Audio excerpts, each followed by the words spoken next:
Very tearful. Jenna Ellis is the fourth defendant in the case to enter into a plea deal. You'll recall the 38-year-old attorney was a vocal part of former President Donald Trump's re-election campaign, was indicted alongside the former president, along with 17 others. So with today's plea, she avoids a jury trial on charges of violating Georgia's RICO Act. Instead, she pleaded guilty to a felony count of aiding and abetting false statements and writings. She rose to speak after pleading guilty. Thank you, Your Honor, for the opportunity to address the court.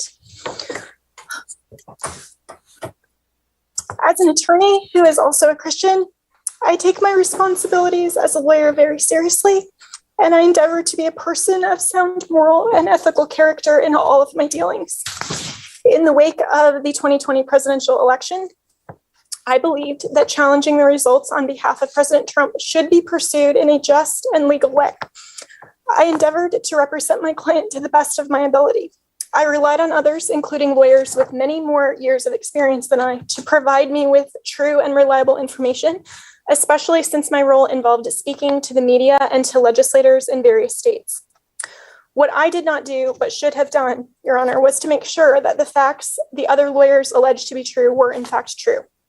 In the frenetic pace of attempting to raise challenges to the election in several states, including Georgia, I failed to do my due diligence.